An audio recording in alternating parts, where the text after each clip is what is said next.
Welcome to East Alabama Today, featuring topics, events, and interesting people from all over East Alabama. Hosted by Carl Brady. Now, let's get right to the show. Here's Carl Brady. Hello, everyone. Welcome into East Alabama Today. I'm Carl Brady. Thank you for being with us on today's program.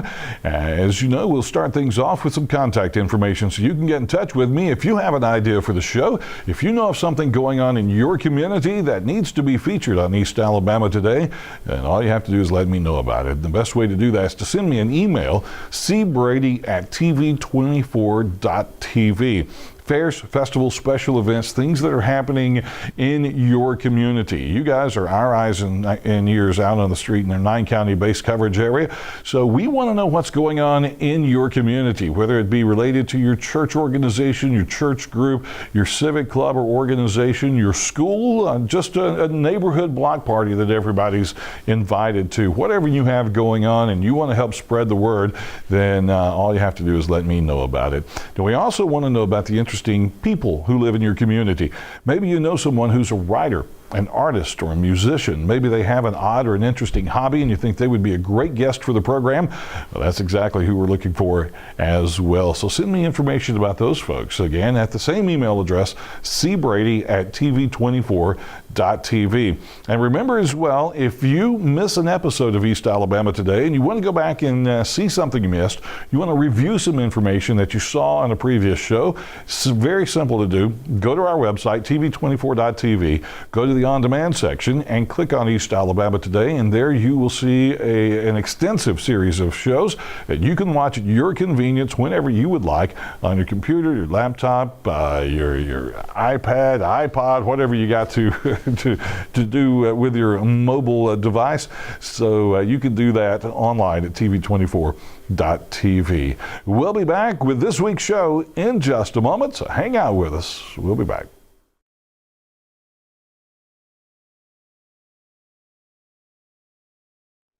Hello, everyone. Welcome back into East Alabama Today. Again, I'm Carl Brady, and today we are going to be talking about something unique, and we'll explain that to you here in just a second. Time for us to welcome a guest to our program. It is Cindy Smith. Cindy, welcome to the show. Thank you. Thank you for having me. Great to have you here with us, and you are part of a program that is called Unique Choices. Thus the word unique earlier. It's an abstinence education program that you take out into our local schools and talk to young ladies, not just about abstinence, but just making good choices in their life. Just give me a quick overview, and then we'll work our way into some of the details. But give me an overview of the program. Okay, we go into the middle schools and high schools. Middle schools, we talk to the students about how to build healthy relationships. We talk to them about choices, decisions they make have lifelong consequences. One wrong decision can change the whole outlook of your future. And when we go into the high schools, 10th grade health, we talk very openly about sexually transmitted diseases, the consequences, how they are transmitted and spread, and the effects that they have on your bodies. And so those are things that you carry on in your life throughout your life. And so, like you said, some of those have lifelong consequences as well. Yes, some of them you will have till you die, or they kill you. They can affect a girl's body, especially a woman's body. It can affect a child during pregnancy. So we show a couple of pictures of babies that have been born with sexually transmitted diseases, and we talk very open with them in high school about it. And so in the middle schools, we kind of hold back just a little bit, but I have found this year our middle schoolers some of them are heading down a path that could cause, lots of problems for their future. It's an interesting part of society nowadays that kids are being exposed to things at such a young, early age. They're not even these middle schoolers aren't shocked by some of the things that you say to them, I'm sure, or they were totally understanding of what you say to them, whereas 30 years ago, it would have been an awkwardly embarrassing situation to talk about to a middle school student. Right, that's what I tell them is, you know, back in the day, our parents didn't even say the word sex. Exactly, yeah. And now, you know, where back in the day there were 2 known STDs that we had heard of, now there's over 25. Wow. And so that's how, you know, times have changed. But they are exposed to so much through technology, social media, and that's where a lot of our problems that we're seeing with students is coming in, you know, through pornography. They have it at their fingertips. The fact that they think it's cool to send pictures to one another. So we explain the consequences of that because it has really taken over young people's lives. You know, sending a cute picture that may be inappropriate. You know, we explain to them that that's a Class B felony if, you know, child pornography under the age of 19. And so. And don't think that guy is not going to immediately turn around and post it on something on the internet, and everybody in the world's going to have an opportunity to see it. Yeah, that's what we tell the girls, you know, especially the middle school girls, is don't fall for the fact that they say, you know, I'll keep it to myself. I will not show anyone else. But, you know, I've asked the boys before, talking to them one-on-one, what would you do if you had that picture and the girl breaks up with you? What are you going to do? The majority of them say that they would share. Wow. Yeah. And so as a payback or something like that. As revenge type thing or whatever. And that's one thing too is I don't think they realize that once something goes on to social media, it's there forever. When a text is made, there are records that can go back and find those texts. It doesn't matter if you break your phone, crush your phone, throw your phone in the water, you know, and we tell them all those things because sometimes I don't think it registers with them that, you know, okay, I did it, but I deleted it. No, it's not deleted. It's still out there floating around on the internet in cloud servers or somewhere. It's out there. Yeah, it's still in internet land, is what I tell them. And so I think, you know, sometimes even like with Snapchat and some of these new apps that the kids are getting involved in, the Kick app and so many others, they're so naive. And, you know, we've just seen this year so many young people that have already lost their lives or been in situations where they met someone through that app thinking it might have been a teenager, but it ended up being an adult man who was a pedophile and is on there for one reason and one reason only, and that's to, you know, find teenage girls. And some of them are looking for teenage boys. And so we, you know, we really talk to them openly about that. And I think a lot of times when you say abstinence education, people think that you're going in there just beating them over the head like, don't have sex, don't have sex, don't have sex. That's not what we go in there and do. We go in there and talk to them about the consequences of their actions.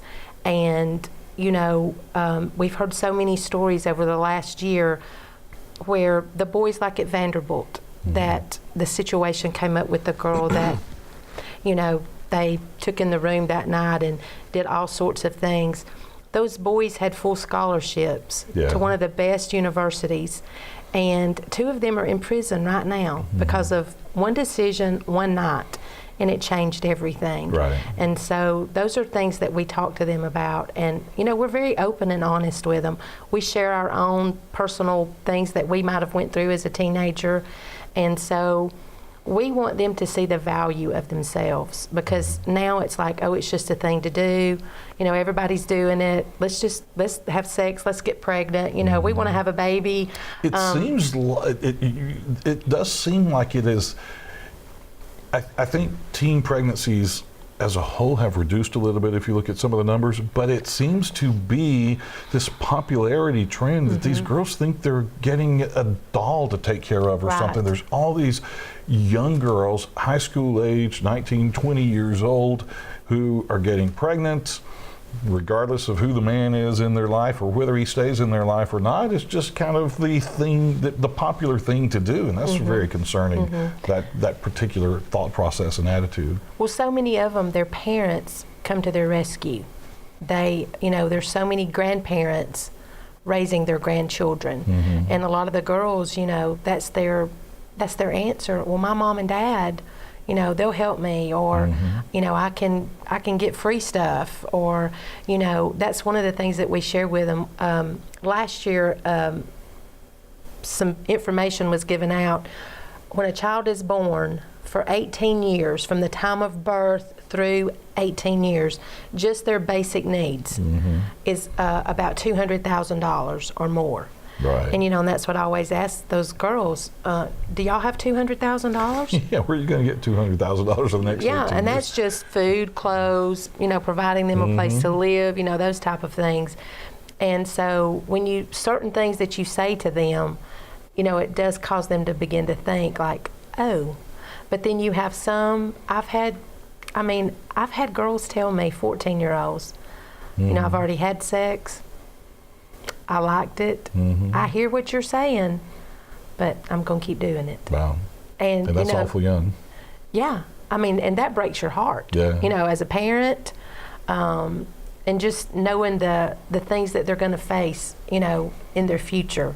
And so it's, sometimes I've come home and I've cried because, it's broke my heart, just the things the kids are going through. And parents are unaware, I think, sometimes. A lot of adults are unaware of what our kids, it's not like, that's what I tell them. Even when I was a teenager, there was sex, there was drugs, and there was rock and roll. But we did not have the internet. We didn't have the internet, and we had the fear of our parents. Yes. And we had the fear of God, because we were raised in Christian church going households. Yes. much more so than a lot of kids are nowadays. And so it wasn't, it was twofold. It was the fear of what was going to happen if our parents found out. Yes. And then heaven help the shame if anybody in church finds out. That Yes. kind of a thing. We need to take a quick commercial break, so we'll go ahead and do that, and we'll come back and talk a little bit more about this program called Unique Choices, and we'll give you more detail coming up in just a moment, so hang out with us.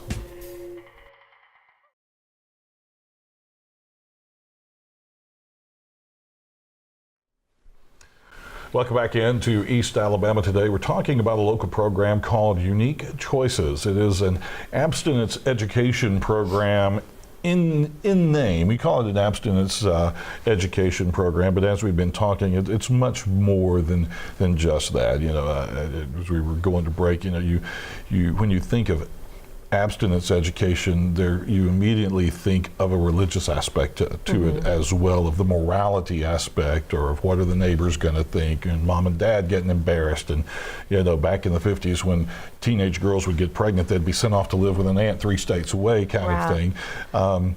But as we're learning, it's about much more than that, because there's so much out there that these kids are exposed to. Yeah. That's like, most people don't know that in the state of Alabama, we rank 3rd in the nation for new cases of chlamydia and gonorrhea every year. Wow. Every year, there are 20 million new cases of sexually transmitted diseases. Half of those occur in teenagers beginning at the age of 15. And we do hear statistics that teen pregnancy is down, but what they don't turn around and tell is sexually transmitted diseases are up, higher than they've ever been. And so that's what I always tell the students, back in the day, you didn't have to be concerned about the person sitting by you in class having an STD, because if somebody had an STD, it was an IV drug user, or it was the prostitute on 4th Avenue in Birmingham. It wasn't your classmate. But now, it's their classmates that are sitting in the desk right next to them. And it's in our schools. And so a lot of parents are unaware of that information, just adults in general, because when you say the S word, as they don't want you to say, you know, some parents, and there's some parents that don't let their children attend our classes when we go in. Middle schoolers have to have a permission slip signed. And they're like, we don't, you know, so they have a misconception of what we're doing. Right. Because we don't go in and say, we want you to use birth control. We don't show them how to, you know, use it either. Right. You're not teaching them how to do it. Right. We're exactly. telling them that the consequences. the consequences, and even if you use birth control, it's not 100%, you know. Yeah. And we give them the statistics that go behind that. We give them a lot of information that some people may feel that they don't understand, but I think when we break it down in numbers, they can look at it and go, wow, 1 in 4 teenage girls will have a sexually transmitted disease. So when you say that to them and you break it down to how many girls are in that class, and you go, okay, according to the Center of Disease Control, this is how many of you in this room will have a sexually transmitted disease. Right. And they start looking around like, oh. And the boys, now they really perk up, you know, when you start saying things like that. Yeah. And so when we give them those numbers, it kind of makes them think a little more. And, you know, I've had people say, you know, kids are just going to be kids. They're going to have sex. I mean, I realize we cannot change every teenager's life. But I know that we can impact some teenagers' lives. And we have done that because we've had students write us letters or come to us and say, you know, I'd already had a pregnancy scare. After you came, I went and told my boyfriend that I was not going to have sex with him anymore. The boy break up with her, move on to someone else. You know, and girls say, I've already had sex, what can I do? And you know that you have impacted. If we can just change one student's life, that's, you know, that's everything, if we can do that. But we know that's not reality, to know that you can change all 4,000 kids' lives that you spoke to last year. Right. But you can impact as many as you can. Yes. How do you get permission to go into the schools? Like you said, you have, you know, some parents are not comfortable with this. A lot of schools are not comfortable with this kind of education coming in from the outside. But how do you get permission and work with the schools? Where does that relationship come from? we contact principals and counselors. And in the high schools, of course, they like for us to come because it's health class. So it goes right along with the Alabama requirements for health. And so they cover it, but not as detailed as we cover it. So the majority of the high school health teachers are, of course, the coaches. And so they love for us to come in, you know, and talk to the students. So over the past 5 years, I have built relationships with, you know, the different teachers and counselors. And so there's still a few schools that we have not been able to get into yet. But, you know, we still contact and we still make that effort. And it seems like each year we still add, you know, schools. This year we added Southside High School and Gaston. And so, you know, we just try to keep those relationships built. We ask the teacher, we want the teachers to stay in the room, you know, to hear what we say.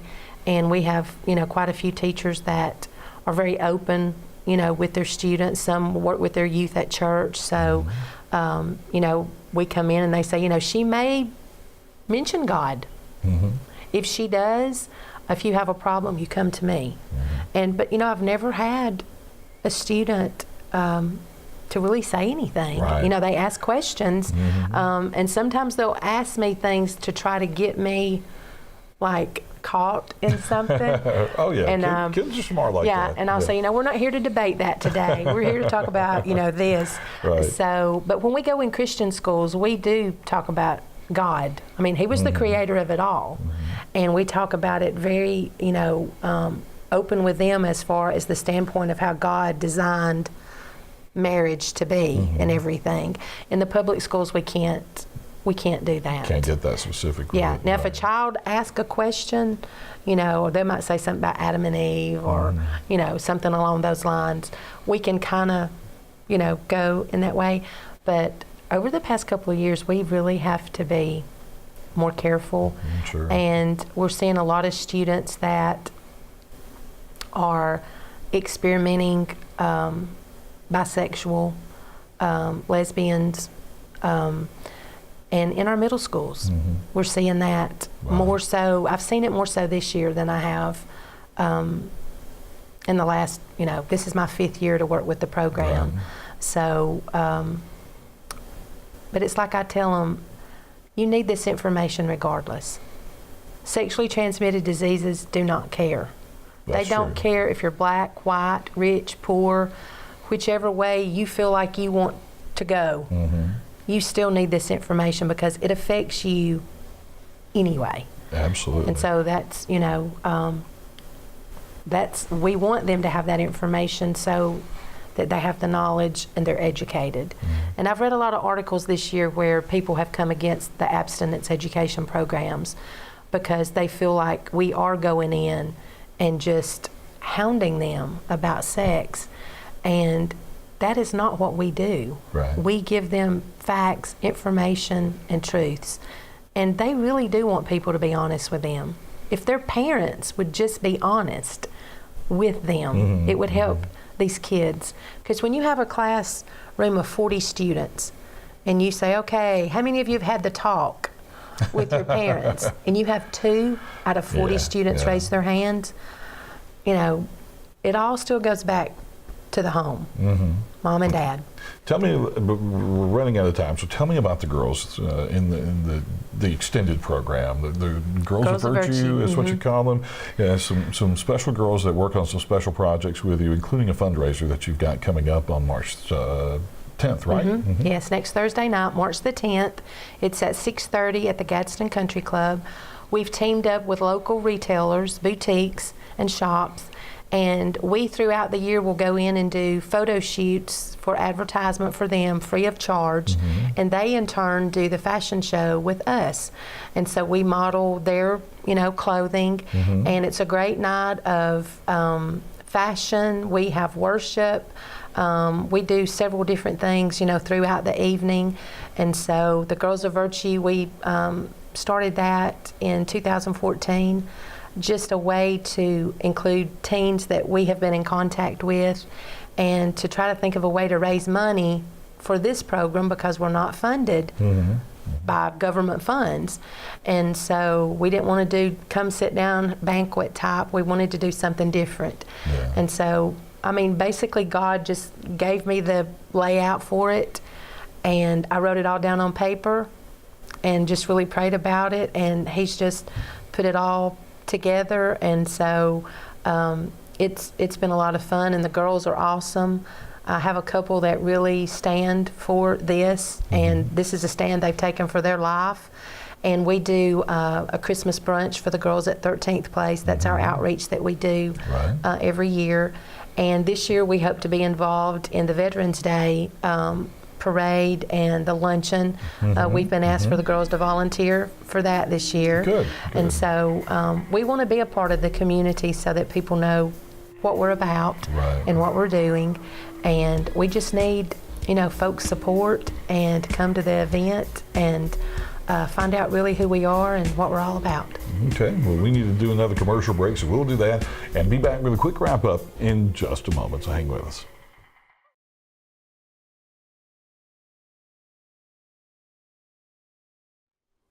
Well, our final segment of East Alabama Today, and as you can see there, the fundraising fashion show for Unique Choices is coming up on Thursday, March the 10th, 6 p.m. The doors will open. The show starts at 6:30. It is at Gadsden Country Club, and the tickets are $15 each. You can get those tickets at McClellan Family Chiropractic in advance or at Kerry Wilson Insurance downtown. McClellan Family Chiropractic is on Rainbow Drive in Rainbow City. Kerry Wilson Insurance, Broad Street, downtown Gadsden. You can get the tickets in advance there. And if you want more information about this program, about how you can make donations throughout the year, you can give Cindy a call. You see her name, the phone number, and the email address on the screen right there. But a great way, just like with everything else, to find out information is go to Facebook and search You Are Unique. on Facebook, and there you will find their Facebook page and learn more about the fashion show and all of the stuff that they have going on, and some pictures of the girls as they've been modeling some of the clothing, and get to know some of the girls that are involved in the Girls of Virtue program through Unique Choices. And Cindy, thank you so much for coming and being on the program. Thank you for having me. And folks, we thank you for joining us as well here on East Alabama Today. Hope you have a great day.